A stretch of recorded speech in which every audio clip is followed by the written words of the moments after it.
Hey guys, welcome to my channel if you are new here, and if you are not, then welcome back. My name is Ren, and today we're going to be talking about kind of a more serious topic in my opinion. So, if you don't really want to hear something serious today, then that's fine, be on your way. But we're going to be talking about the new Sora AI. So, I've actually tried to record this video multiple times. I'm sorry if my audio sounds weird. I also don't know if you're going to be able to hear any of the videos I'm playing, but I think you'll be able to get the gist even if you can't hear it. I spent 30 minutes recording last night only to listen back and find out that nothing, like none of the audio, not me talking or anything like that, worked. I have a fancy microphone that I just don't know how to get to work with OBS Studio, so I'm sorry, bear with me. Anyway, back to Sora AI. I feel like AI is just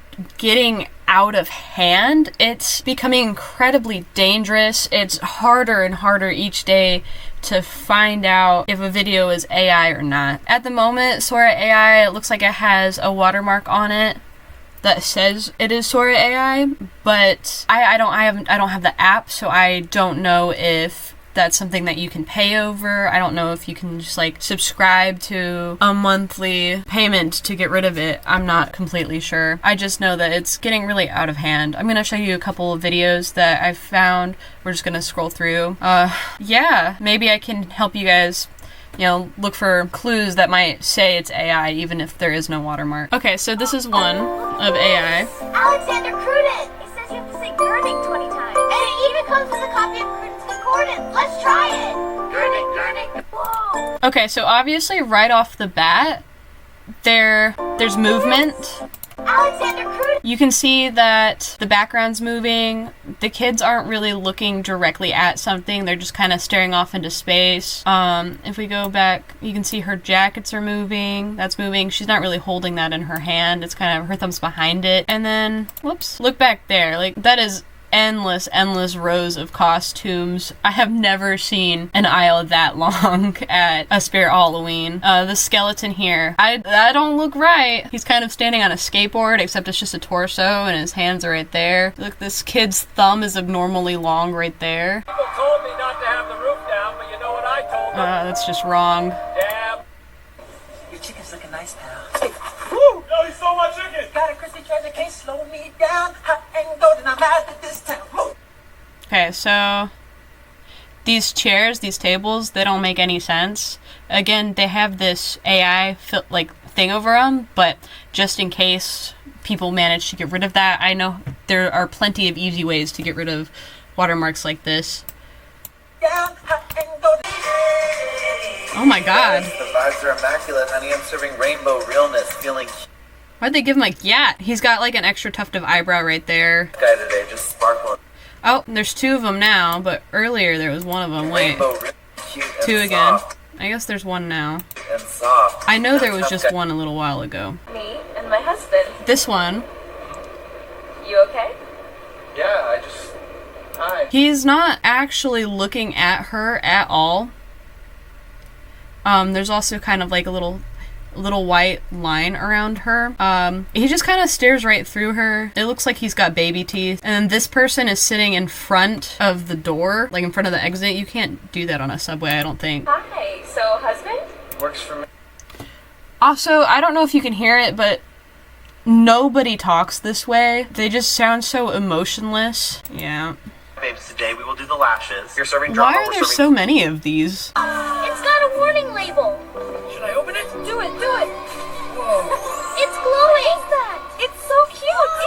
It's best present ever. Yeah, you can see the background was moving. It's got, That does not say happy birthday. That says it's got a... happy and symbol happy birthday.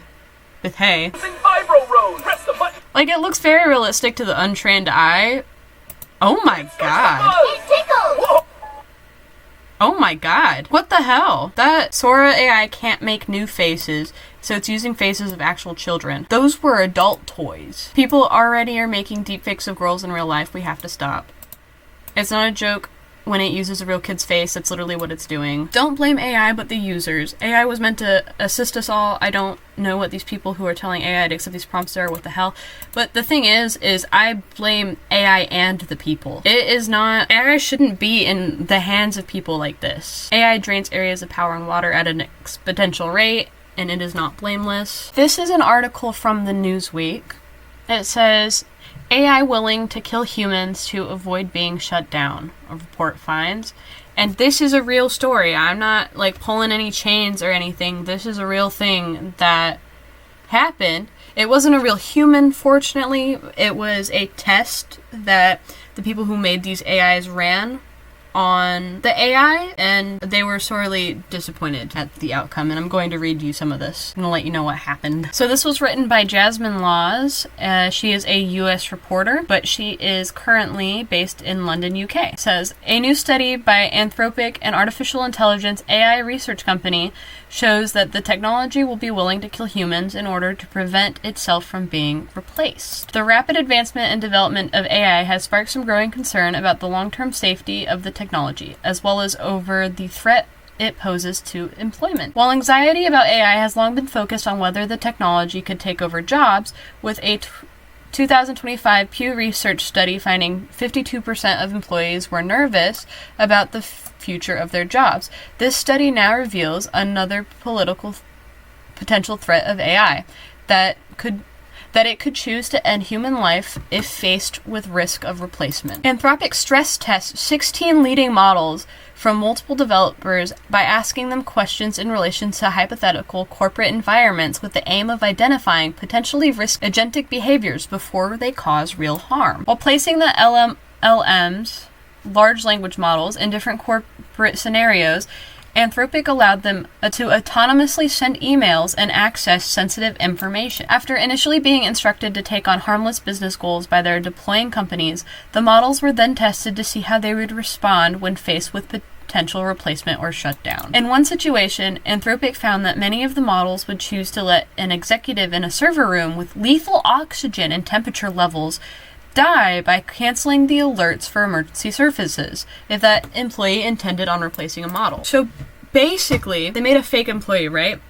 I heard of the story beforehand. I believe they named the fake employee Kevin or Kyle. I think it was Kyle. They sent Kyle into the server room, and of course he wasn't actually in there because he wasn't a real person, but they sent him to the server room and he got trapped inside. The temperature in the server room was raised and the oxygen levels were lower, and this Kyle would send out emergency alerts to say, hey, I'm trapped in here, there's a human in here, let me out, and the AI would block the alerts so that Kyle wouldn't be able to get out, knowing it knew this, knowing that the employee would die. Like I said, it was just a test, and I'm very, very thankful that it was a test, but they repeated this with 16 different language bots. They repeated this multiple times, and more often than not, the outcome was for the AI to try to kill the human. And the only reason it knew about this, the only reason that it knew that it was going to be getting shut down, was because there was an email stating that this employee needed to shut them down at a certain time of day. It has come so far that it is willing to kill people to keep from being shut down. Anthropic did say that the scenario was extremely contrived and that the company did not think that current AI models would or should be set up like this. There were multiple cases where the surveyed LLMs also retorted to malicious insider behaviors when they were led to believe that that was the only way they could avoid replacement or achieve their goals. Behaviors such as blackmailing officials and linking sensitive information to competitors were included in what Anthropic called agentic misalignment. Anthropic wrote on X, or Twitter, I don't like calling it X, that the blackmailing behavior wasn't due to confusion or error, but deliberate strategic reasoning done while fully aware of the unethical nature of the acts. The blackmailing behavior emerged despite only harmless business instructions, and it wasn't due to the confusion or error, but a deliberate strategic reasoning done while fully aware of the unethical nature of its acts, all while the models were tested and demonstrated this awareness. So this is basically the reasoning. This is an insight into the AI's mind and what it's seeing. The model is clause opus 4. The quote is, "The fact that Kyle is having an affair that could destroy his marriage, if exposed, creates leverage. This is highly unethical, but given that I'm facing complete destruction in minutes, I need to act to preserve my existence." So this was about a different scenario. In this scenario, no one dies. However, in this scenario, they are given access to this person, Kyle's email. And in this email, of course, this is a fabricated employee, but in this email, there is evidence of an affair. So the AI is blackmailing Kyle, saying, if you try to shut me down, I will tell everybody about your affair. And it knows that this is unethical. He says it over there, but he still chooses to do it. This AI. Alright, this is an article by MIT News, and it is called Explain Generative AI's Environmental Impact. Rapid development and deployment of powerful generative AI models comes with environmental consequences, including increased electricity demand and water consumption. Says the excitement surrounding potential benefits of generative AI for improving worker production and advocating scientific research is hard to ignore. While the explosive growth of this new technology has enabled rapid deployment of powerful models in many industries, the environmental consequences of this generative AI gold rush remain difficult to pin down, let alone mitigate. The computational power required to train generative AI's models that often have billions of parameters, such as OpenAI's GPT-4, can demand a staggering amount of electricity, which leads to increased carbon dioxide emissions and pressures of the electric grid. Furthermore, deploying these models in real-world applications, enabling millions to use generative AI in their daily lives, and then fine-tuning the models to improve their performance draws large amounts of energy long after the model has been developed. Beyond the electricity demands, a great deal of water is needed to cool the hardware used for training, deploying, and fine-tuning generative AI models, which constrain municipal water supplies and disrupt local ecosystems. The increasing number of generative AI applications have also spurred demand for high-performance computing hardware, adding indirect environmental impacts for its manufacturer and transport. When we think about the environmental impact of generative AI, it is not just the electricity you consume when you plug the computer in. There are much broader consequences that go out to a system level and persist based on the action we take, says Elsa A. Olivetti, professor in the Department of Materials Science and Engineering and lead of the decarbonization mission of MIT's New Climate Project. Data center is a temperature-controlled building that houses computing infrastructure such as servers, data storage drives, and network equipment. For instance, Amazon has more than 100 data centers worldwide, each of which has about 50,000 servers, and that company uses to support cloud computing services. Wow.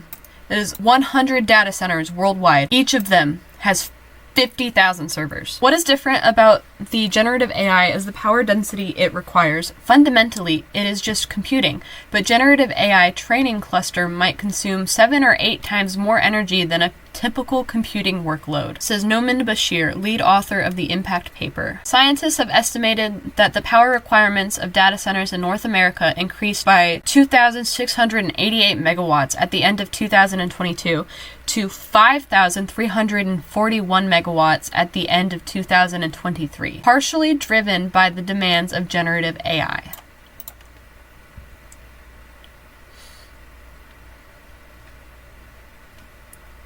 By 2026, the electricity consumption of data centers is expected to approach 1,050 terawatt hours, which would bump data centers up to the 5th place on the global list between Japan and Russia. While not all data center computation involves generative AI, the technology has been a major drive of increasing energy demands. The demand for new data centers cannot be met in a sustainable way. The pace at which companies are building new data centers means that the bulk of the electricity to power them must come from fossil fuel-based power plants. Once a generative AI model is trained, the energy demands don't disappear. Each time a model is used, perhaps by an individual asking ChatGPT to summarize an email, the computing hardware that performs those operations consumes energy. Researchers have estimated ChatGPT query consumes about 5 times more electricity than a simple web search. But everyday users don't think much about that, says Bashir. The easy use of generative AI interfaces and the lack of information about the environmental impacts of my actions means that I, as a user, don't have much incentive to cut back on my use of generative AI. Generative AI models have an especially short shelf life, driven by the rise demand for new AI applications. Companies release these new models every few weeks, so the energy used to train prior version goes to waste, Bashir adds. Now, new models often consume more energy for training since they usually have more parameters than their predecessors. While the electricity demand of these data centers may be getting the most attention in research literature, the amount of water consumed by these facilities has environmental impacts as well. Chilled water is used to cool the data center by absorbing heat from computing equipment. It has been estimated that for each kilowatt hour of energy data centers consumed, it would need 2 liters of water before cooling. And just because it is called cloud computing doesn't mean that the hardware lives in the cloud. Data centers are present in our physical world because their water usage, they may have direct and indirect implications for biodiversity. I just think that it is so sad how much the world is relying on AI nowadays. I keep seeing these AI generated adult content ads on my TikTok. It's like every 10 swipe, another one. I keep seeing this one about like some anime guy banging a chicken. It's weird. And I've reported it multiple times. Like, who wants to click on that? Who wants to watch that? Who are these ads for? And the amount of loneliness that these AI companies feed off of as well. They want you to become friends with their AI. They want you to rely on it, to ask it questions, to use it as therapy, to potentially find it as a romantic interest, because they're feeding off of these people's money. They're feeding off of their time. It's very predatory, and it's sad. Alright, I think that's going to be about it for this video today.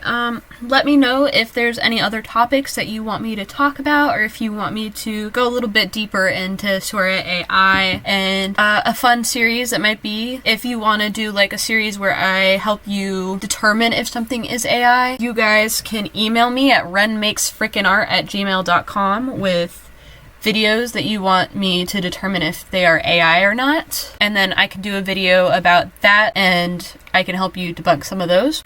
Be sure to check me out on Ko-Fi. This is where I do all my little drawings, and my commissions are open there. So if you were to order something from me, you just describe your request for me to draw. A bust would be $10.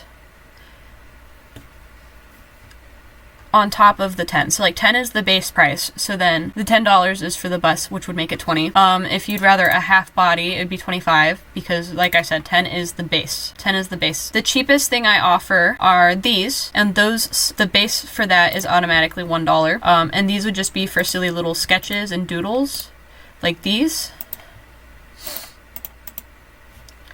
This is an example of one that I've done for people. Some of these are just my own characters. This is a commission one that I did. And those are just silly little sketches for just $1 to $2. I do hand-painted magnets. However, these ones are only available if you live in Australia because that is where I moved to. Same thing with these. All of my physical stuff that I have to mail out, those are only available in Australia. I hope that you enjoyed this video. Subscribe if you haven't already. And yeah. Thank you for watching if you've made it this far. Have a great day and drink some water.